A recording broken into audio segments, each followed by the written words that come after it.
આજે ward number 10 માં આપણે આઈસા પાર્ક ટુ તાંદલજા ખાતે લગભગ 38 લાખના ખર્ચે સોસાયટીના આરસીસી રોડનું અમે ખાતમુહૂર્ત કર્યું છે અને જે ગુજરાત સરકારની ગ્રાન્ટ હોય છે એમાંથી 70% હોય છે અને બીજો ખર્ચ ધારાસભ્ય તરફથી હોય છે. બીજી જે ગ્રાન્ટ હોય છે ધારાસભ્યશ્રી પણ આપતા હોય છે અને કોર્પોરેશન પણ એમાં કોઓપરેટ કરતું હોય છે.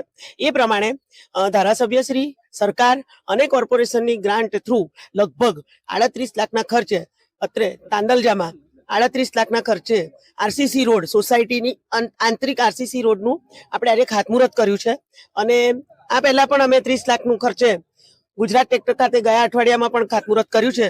એવી રીતે ખૂબ જ સરસ અમે વોર્ડ નંબર 10 વિસ્તાર અમારો લઘુમતીનો છે પણ એ લોકોએ વિકાસના ફળ ચાખે એ રીતે અમે આયોજન કરીને એમની જે અહીંયાના નાગરિકોની માંગણી હોય છે એ મુજબ અમારા ધારાસભ્ય પણ એમની લાગણીઓને ધ્યાને રાખી અને આજે આરસીસી રોડનું અમે અહીંયા ખાતમુહૂર્ત કર્યું છે. અન્ય એક મુખ્ય માર્ગ બની રહ્યો છે પત્રકાર ચાર સહિત જી. ગામ સુધીનું કામ ઘણા સમયથી અટકેલું છે.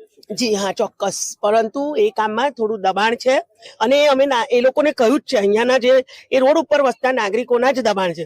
અમે વારંવાર એને કોર્પોરેશનના અધિકારીઓ એ લોકોને નોટિસો 3-4 વાર નોટિસ પણ આપવામાં આવી છે પરંતુ એ લોકો ધ્યાન આપતા નથી. તો ટૂંક જ સમયમાં કદાચ હવે દબાણ અમારે ડિમોલેશન કરાવવું પડશે. પણ અમે એવું ઈચ્છીએ છીએ તંત્ર તરીકે કે વધુમાં વધુ નાગરિકોને નુકસાન ના થાય અને આ વિસ્તારમાં વિકાસના કામો થાય.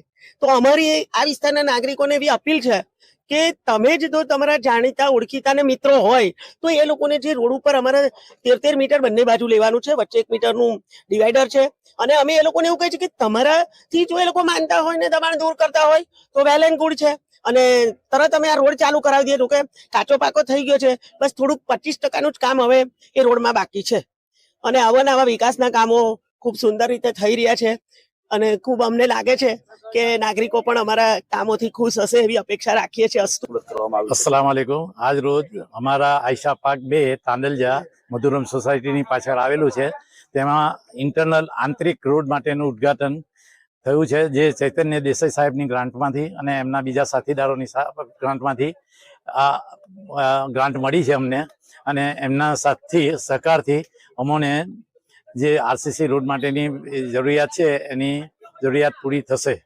તો હું ચૈતન્ય સાહેબનો જે આપણા ધારાસભ્ય છે અકોટા વોર્ડના વિધાનસભાના અને બીજા કોર્પોરેટરનો બી ખૂબ ખૂબ આભાર માનું છું અને તેઓને અમારી વચ્ચે આવીને જે હાજરી આપી તે બદલ બી હું એમનો ખૂબ ખૂબ આભારી છું અને ફરીથી બી આવું કંઈક હોય તો અમને સાથ સહકાર આપે અને અમે બી એમને સાથ સહકાર જરૂરથી આપીશું એવી હું ખાતરી આપું છું. મારો પરિચયમાં મારું